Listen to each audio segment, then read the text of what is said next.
यहाँ से जाने में भी बड़ा उबड़ खाबड़ रास्ता है। एगो गाड़ी तो उन्हीं बिगड़ गई है, गैल की भैया वही जी भैया, और जाए में भी टाइम लगी।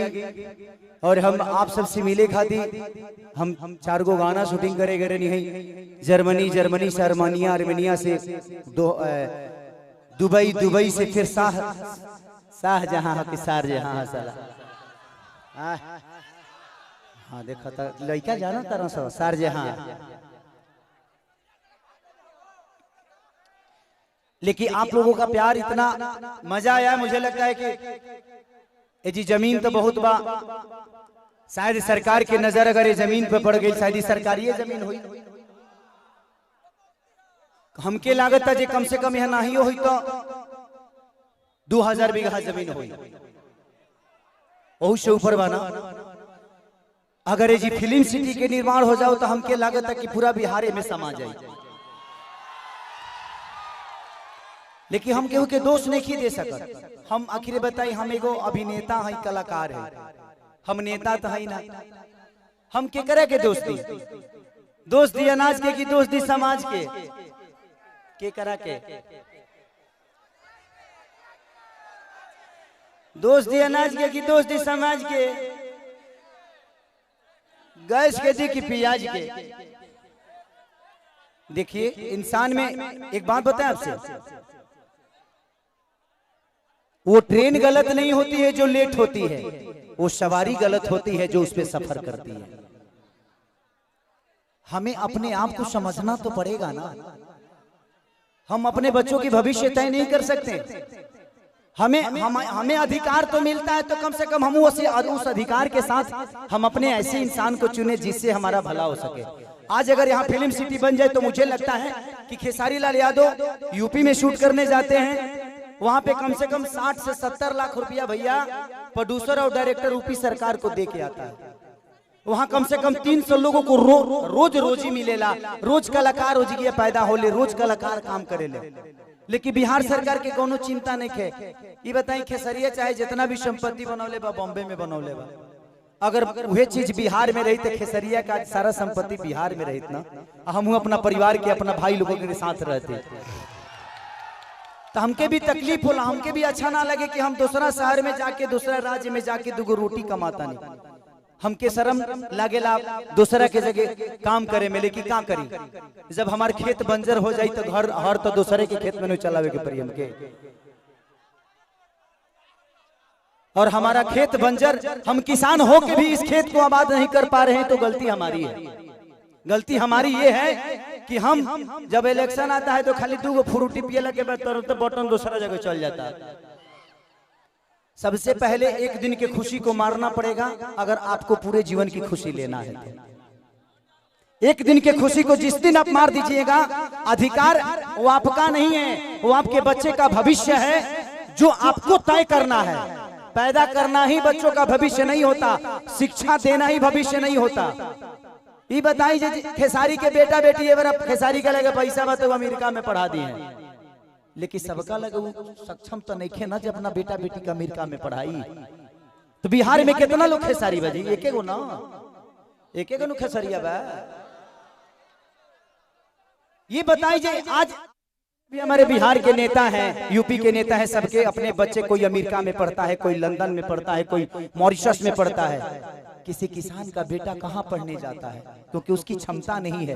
क्योंकि इन लोगों ने अगर यहीं पे स्कूल दिया होता तो इनके भी बच्चे यहीं पे शिक्षित हो जाते। लेकिन इन्होंने जब अपने बच्चे का भविष्य तय नहीं किया तो हमारे बच्चों का भविष्य तय कहाँ से कर पाएंगे? अब यह बताइए कि यूट्यूब पर डाल दी तो लोग कहिए खेसरिया राजनेता हो गए। अब हम अपन दुखो ना कह सकिले। अच्छा हम नाजायज बोलते चाचा। अभी बताइए खेसरिया जब अपना खातिर हॉस्पिटल नहीं बनवले तब गांव भर का इलाज कहां से कराई? तो जब ये हमारे नेता अपना इलाज कराने के लिए एम्स में जाते हैं, हमारे नेता अपना इलाज कराने के लिए बॉम्बे जाते हैं, विदेश जाते हैं, तो ये बताइए जब ये अपने इलाज के लिए अस्पताल नहीं खुलवाए तो हमारे इलाज के लिए कहां से खुलवा पाएंगे? मेरी उम्र आज 28 से 30 वर्ष की हो गई। 30 वर्ष से हो सकता है 5 वर्ष बाद मुझे होश आ गया होगा। 25 वर्ष से तो ऐसा ही देख रहा हूं कि हमारा बिहार में बदलाव कुछ नहीं हुआ है। दारू बंद हुआ है तब वो मिलिए रहा है। इसमें दोष हम सरकार को नहीं देंगे, क्योंकि हमारे पास रोजी नहीं है। हम अपनी रोजी ढूंढते हैं, वो चाहे हमें नशा में मिले या बुराई करके मिले या किसी का मर्डर करके मिले। हमारे पास अगर रोजी होती, हमारे पास काम होता, हमारे पास किसी का विश्वास होता, तो शायद आज हम भी बेकार नहीं होते, किसी फैक्ट्री में अपने ही जिला में, अपने ही गृह जिला में, अपने ही घर में काम करते। तो जब इंसान बेकार होता है तो वो गलत काम करता है। तो गलत काम तभी होता है जब इंसान फुर्सत में होला। एक गलत काम हो तारा टाइम ना मिले, अच्छा बताओ तार गेहूं के दवरी आई तो तू दूसरे के टिकोड़ा तुरे जीवो, तू अपन गेहूं दई बना। तो जब हमारे पास अपना वर्क होता, हमारे पास फैक्ट्रियां होती, तो आज हमारे भी घर की औरतें अपने पति के साथ रहती। ये अपने पति के लिए तरसती नहीं कि होली में आएंगे तो दीपावली में आएंगे। आज हम अपने बच्चों के साथ होली मनाते, दीपावली मनाते। हमें दीपावली मनाने के लिए किसी का परमिशन लेना पड़ता है, किसी से लेटर देना पड़ता है कि सर हमको जाना है अपने बीबी के पास, छठ आ गया है। तो हमें तो त्योहार मनाने की भी आजादी नहीं मिलती है। ऐसे राज्य में हम पैदा हो गए हैं। हमें ऐसे राज्य से नफरत नहीं है, लेकिन यहाँ के सिस्टम से मुझे नफरत है कि यहाँ के सिस्टम हमें कहीं का नहीं छोड़ा, कहीं ले ही नहीं गया। इनका एक ही काम है कि जब बाढ़ आई ना, इलेक्शन के बाद हमें इलो रोज मिली। अगर इलेक्शन बा यहाँ बाढ़ आई कि चिवड़ा खात खात पेट मॉल हो जाए, खूब खाए बरवा चिवड़ा। लेकिन यही इलेक्शन बीतते ही एक भी आदमी, हाँ, जो आपके दर्दों को समझता है। मैं किसी राजनेता पे उंगली नहीं उठा रहा हूँ, मैं सिस्टम पे बात कर रहा हूँ। मुझे दुख होता है ऐसे देख के। इस जमीन को देखा तो मैं अपने अखिलेश बाबा से बोल रहा था एक बात कि बाबा इतनी अच्छी जमीनें हैं, ऐसे ही जगह पे हम शूट करने जाते हैं तो वहाँ फिल्म सिटी बन गया है। यही जंगल मुझे मिलती है मैं जब शूटिंग करने जाता हूँ, तो इससे कुछ वीआईपी नहीं मिलता है, लेकिन हमें वहां मिलता है क्योंकि वहां के सिस्टम ने उस जगह को बनाया है। व्यवस्था तो हमनी के बनावे के पड़ी। साल अच्छा 5 साल में एक बार मौका मिला, वो करो में हमनी के फ्रूटी पे घा जाइले से, तो कहां से व्यवस्था के दे दी। हमें अपने आप को बदलना पड़ेगा। आपको बदलने के लिए आपको अपने आप को बदलना पड़ेगा, तब सिस्टम बदलेगा। क्योंकि सिस्टम चलाने वाले आप हैं, आप उनको अधिकार देते हैं सिस्टम चलाने के लिए। तारा पैसा से फॉर्च्यूनर पर खेसारी लाल चढ़ेले। खेसारी के कल से सुनल बंद कर देवे। खेसारी के औकात नजर आ जाए कि खेसारी तू कितना बड़ा स्टार हुआ। मैं अपनी बातें कर रहा हूं। तो जब खेसारी लाल यादव की औकात आपके हाथों में है, मेरा भविष्य आपने तय किया है। एक दूध बेचने वाले बेटा, एक लिट्टी बेचने वाले बेटा स्टार आपने बनाया ना। मेरे पिताजी कभी मेरा सिनेमा नहीं देखते हैं, लेकिन आप लोग अपने बेटा के लिए अपना हाथ तक फाड़ लेते हो, तो मेरे बाप से बढ़ के आप सब होते हो। इसीलिए मैं हमेशा आप सबसे प्यार करता हूं। मैंने अपनी जगह पहचानी। रास्ते खत्म नहीं होते हैं, जहां खत्म होते हैं वहीं से एक दूसरा रास्ता बनता है। वो आपको चुनना है कि आप जाना कहां चाहते हो। एक पत्थर भी विश्वास क्यों जगा देता है। हम राम को क्यों पूछते हैं यार?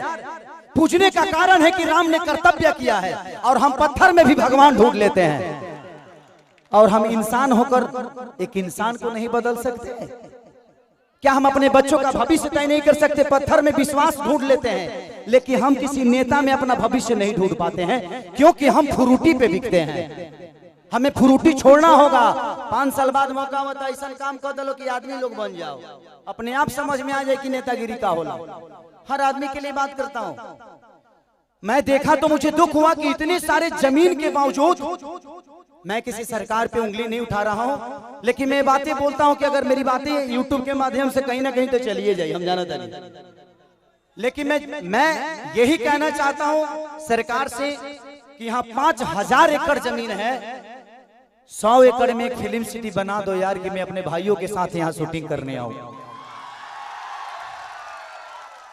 अगर मुझे लगता है ना, अगर यहाँ पे फिल्म सिटी 100 एकड़ में बन गया तो बिहार की सबसे खूबसूरत ये जगह होगी। ये मेरा दावा है, ये मैं जानता हूं।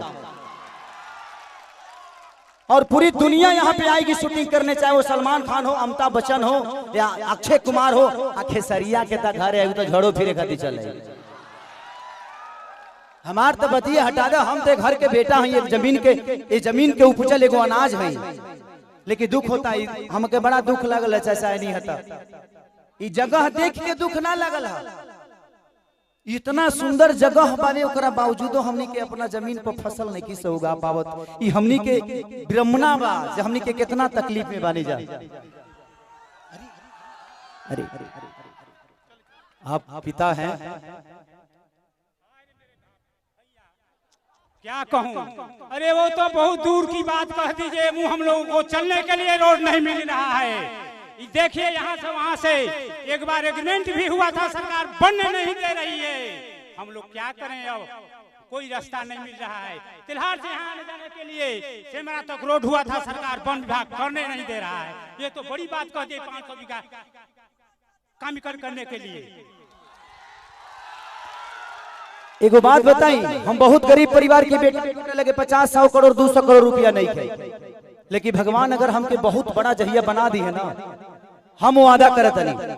हम ऐसे वादा करके देखिए, हम नेता ना है, हमके वोट नहीं खेले के, और वो लोग इन आशीर्वाद देवे दिले हमारे खातिर बहुत बा। हम वादा करत नहीं कि भगवान अगर हमके बहुत बड़ा आदमी बना दे ना, तो हम अपना पैसा से फिल्म सिटी बनाए भेजी गया, जमीन रो लोग इससे इतना नीमन जगह हम साउथ में, अभी साउथ के सिनेमा करके नहीं है, इतना नीमन जगह हमके साउथ में ना मिलल। हम अपना जीवन में पहली बार इस जगह पाइल भाई, इस जगह पे आया, इस जगह पे आके ऐसा